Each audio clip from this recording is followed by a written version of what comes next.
Joshua Weissman made a one-pot pasta dish, and today I'm gonna find out if I can recreate it with gluten-free pasta. Now we're gonna start off by putting the gluten-free pasta in a pan without any water. We're gonna chop up some cherry tomatoes, cutting it in half, drop it in the pan. Here we're gonna cut one onion, gonna slice it nice and thin, and we're gonna put it in a pan. Normally I like to cook my onions in some oil, but here it's gonna get cooked with some water. You'll see.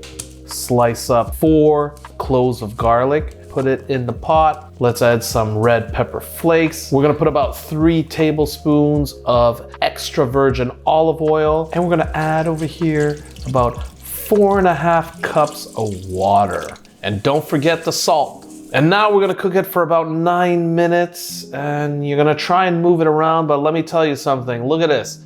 All the pasta is stuck together. You're gonna put on some fresh basil and some parmesan reggiano, and there you have it, a gluten-free one-pot pasta dish.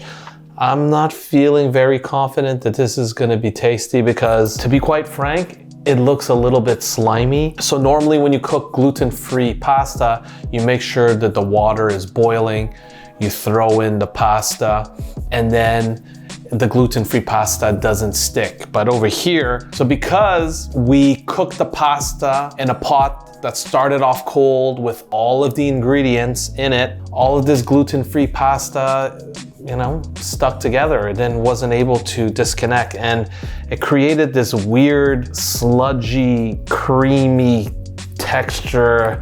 I'm not too confident this is gonna taste good.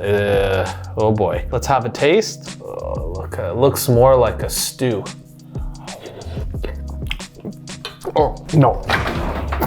Absolutely disgusting. Don't waste your money. Don't waste food.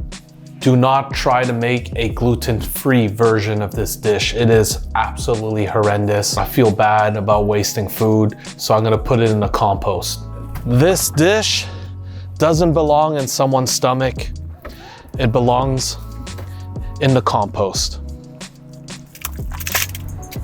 Yuck. Gluten-free pasta or regular pasta, I'm sure this dish is disgusting regardless. If you thought this dish was disgusting, please subscribe to this channel and check out these other delicious dishes, I promise.